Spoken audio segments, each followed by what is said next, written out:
The first revolution is when you change your mind about how you look at things and see that there might be another way to look at it that you have not been shown.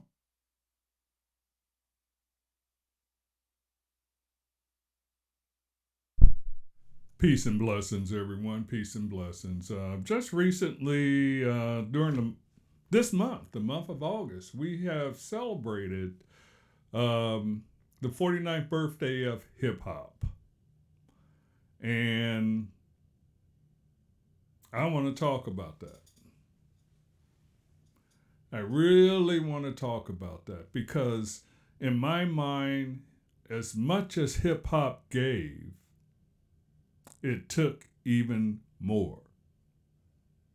Now, what do you mean by that, Carlos? Hip hop gave a generation an identity, gave them a cultural identity that swept the world, swept across all cultures. In fact, some African rappers or hip hop artists says that American hip hop is like a long lost cousin coming home. That's how it reached out throughout the world. But it took away so much.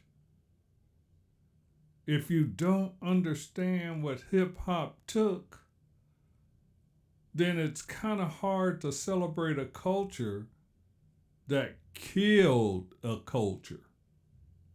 Let me explain.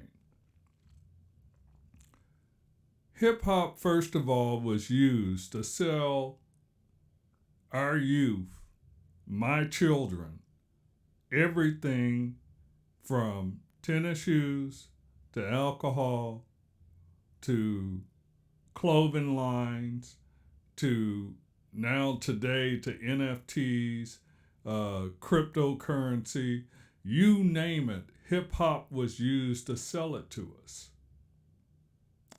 Hip hop also changed the culture in a way that we have to go back now and recognize that C. Dolores Tucker, our ancestor, was totally correct.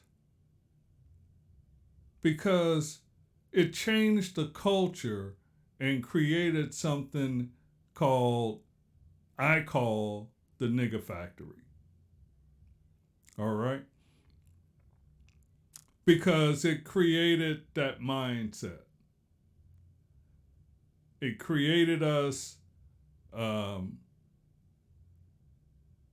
degrading each other, using a derogatory term that's been used in this country forever, and through our dialect, the way that we speak, all we did was drop the R and add an A, and we're trying to say it's a term of endearment, where it was never intended in this country to be a term of endearment. It was always derogatory term in this country. And what we did to our women with hip hop was far more damaging than anything, because we turned our women into bitches and hoes, babies, mamas, video vixens, hoochie mamas, and a wise man once said, if you want to know a condition of a society, you look at its women. And if that's the case, the so-called black society here in America is in very, very, very bad shape at this point. Hip hop took more than it gave. That's my point. It took more than it gave.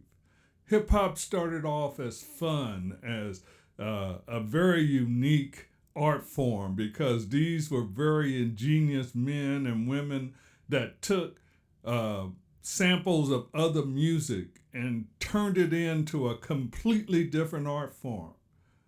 They were able to rhyme in a way that was rapid and sure and confident and just beautiful in what they created with the art form of hip hop. The b-boying, the dancing was off the chain. The graffiti became all a part of it. And if these things would have elevated our youth, I would be willing to celebrate hip hop. But it did not. It did just the opposite. It did not elevate our youth. It dumbed down our youth.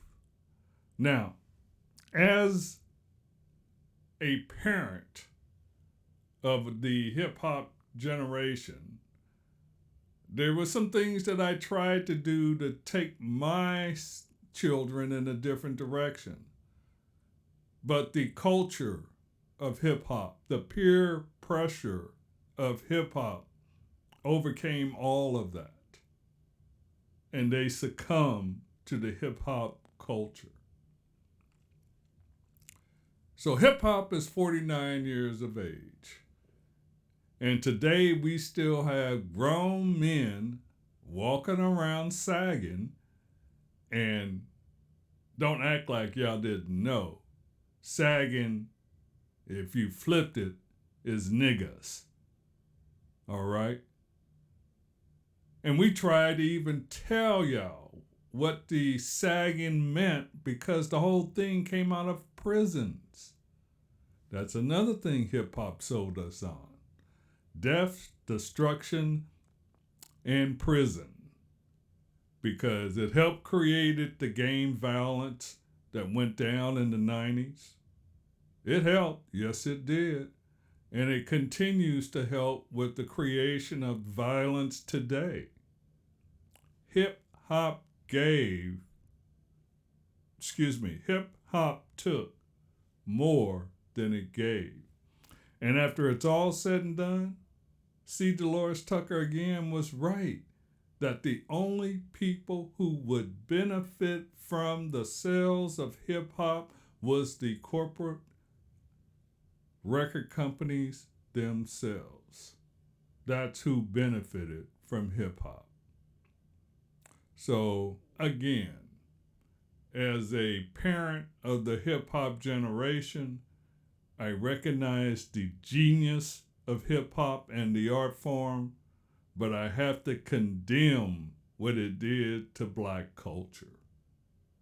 I have to condemn it. Hip hop, you took more than you gave.